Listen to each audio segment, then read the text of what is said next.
July 28ರಂದು Davanagere ನಗರದ PJ ಬಡಾವಣೆಯಲ್ಲಿನ ಆದಿ ಕರ್ನಾಟಕ ವಿದ್ಯಾಭಿವೃದ್ಧಿ ಸಂಘದ ವಿದ್ಯಾರ್ಥಿ ನಿಲಯದ ವಿದ್ಯಾರ್ಥಿಗಳಿಗೆ ಸಮವಸ್ತ್ರ, ಶೂ ಸೇರಿದಂತೆ ಇತರೆ ಸಾಮಗ್ರಿಗಳ ವಿತರಣಾ ಕಾರ್ಯಕ್ರಮವನ್ನು ಹಮ್ಮಿಕೊಳ್ಳಲಾಗಿದೆ ಎಂದು ಆದಿ ಕರ್ನಾಟಕ ವಿದ್ಯಾಭಿವೃದ್ಧಿ ಸಂಘದ ಕಾರ್ಯದರ್ಶಿ ಬಿಎಚ್ ವೀರಭದ್ರಪ್ಪ ತಿಳಿಸಿದರು. ಸುದ್ದಿಗೋಷ್ಠಿಯಲ್ಲಿ ಮಾತನಾಡಿದ ಅವರು 1974ರಲ್ಲಿ ಪ್ರಾರಂಭವಾದ ಹಾಸ್ಟೆಲ್ನಲ್ಲಿ ಇರುವಂತಹ 100 ಜನ ವಿದ್ಯಾರ್ಥಿಗಳಿಗೆ ಸಮವಸ್ತ್ರ, ಶೂ ಸೇರಿದಂತೆ ವಿವಿಧ ಸಾಮಗ್ರಿಗಳನ್ನು ವಿತರಣೆ ಮಾಡಲಾಗುವುದು ಎಂದು ತಿಳಿಸಿದರು. ಕಾರ್ಯಕ್ರಮದಲ್ಲಿ ಸಮಾಜ ಕಲ್ಯಾಣ ಇಲಾಖೆ ಸಚಿವ ಡಾಕ್ಟರ್ ಎಚ್.ಸಿ. ಮಹದೇವಪ್ಪ, ಗೃಹ ಸಚಿವ ಡಾಕ್ಟರ್ ಜಿ. ಪರಮೇಶ್ವರ್, ಜಿಲ್ಲಾ ಉಸ್ತುವಾರಿ ಸಚಿವ ಎಸ್.ಎಸ್. ಮಲ್ಲಿಕಾರ್ಜುನ್, ಸಂಸದೆ ಡಾಕ್ಟರ್ ಪ್ರಭಾ ಮಲ್ಲಿಕಾರ್ಜುನ್, ಶಾಸಕ ಶಾಮನೂರು ಶಿವಶಂಕರಪ್ಪ ಇತರರು ಭಾಗವಹಿಸಲಿದ್ದು, ಕಾರ್ಯಕ್ರಮಕ್ಕೂ ಮುನ್ನ ಅಂಬೇಡ್ಕರ್ ವೃತ್ತದಲ್ಲಿನ ಅಂಬೇಡ್ಕರ್ ಪ್ರತಿಮೆಗೆ ಮಾಲಾರ್ಪಣೆ ಮಾಡಲಾಗುವುದು ಎಂದರು. ಸುದ್ದಿಗೋಷ್ಠಿಯಲ್ಲಿ ಸಂಘದ ಅಧ್ಯಕ್ಷ ಎಲ್.ಎಂ. ಹನುಮಂತಪ್ಪ, ಎಲ್.ಎಂ.ಎಚ್. ಸಾಗರ್, ಜಿ. ರಾಕೇಶ್, ಮಂಜಪ್ಪ ಹಲಗೇರಿ ಇದ್ದರು.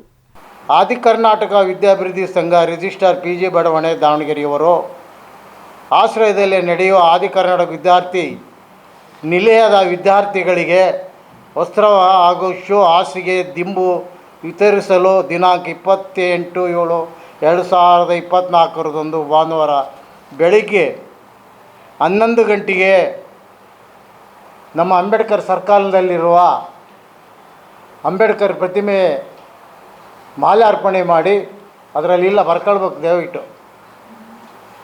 ಪ್ರತಿಮೆಗೆ ಮಾಲಾರ್ಪಣೆ ಮಾಡಿ ಆಮೇಲೆ ನಮ್ಮ ಆದಿ ಕರ್ನಾಟಕ ವಿದ್ಯಾಭಿವೃದ್ಧಿ ಸಂಘಕ್ಕೆ ಬಂದು ಮಕ್ಕಳಿಗೆ ಎಲ್ಲ ನಾವು ಕೊಡ್ತಕ್ಕಂಥ ವಿತರಣೆಗೆ ಬಟ್ಟೆ, ದಿಂಬುಗಳನ್ನು ವಿತರಣೆ ಮಾಡ್ತಾ ಇದ್ದಾರೆ. ಇದು ಹೇಳ್ತಾರೆ ಸುಮ್ಮನೆ. ಆದಿ ಕರ್ನಾಟಕ ಗೃಹ ಸಚಿವರುಗಳಾದ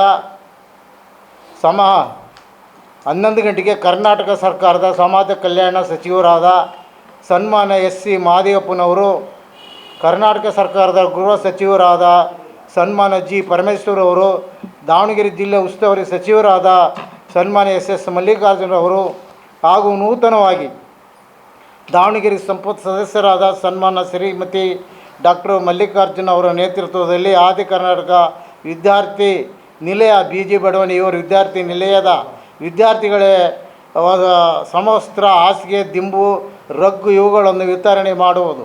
ಆದ್ದರಿಂದ ಈ ಕಾರ್ಯಕ್ರಮಕ್ಕೆ ಸಂಸ್ಥೆಯ ಎಲ್ಲ ನಿರ್ದೇಶಕರು ಹಾಗೂ ಸಕ್ರಿಯ ಸದಸ್ಯರುಗಳಾದ ನಮ್ಮ ದಾವಣಗೆರೆ ಜಿಲ್ಲೆಯಲ್ಲಿರ್ತಕ್ಕಂಥ ಎಲ್ಲ ಮುಖಂಡರು ಈ ಕಾರ್ಯಕ್ರಮಕ್ಕೆ ಆಗಮಿಸಬೇಕೆಂದು ನಮ್ಮ ಎಲ್ಲ ಹನುಮಂತಪ್ಪನವರಾದ ಅಧ್ಯಕ್ಷರು, ಕಾರ್ಯದರ್ಶಿಗಳು, ಬಿ.ಎಚ್. ವೀರಭದ್ರಪ್ಪನವರು ಈ ಕಾರ್ಯಕ್ರಮಕ್ಕೆ ತಿಳಿಸಿರುತ್ತಾರೆ.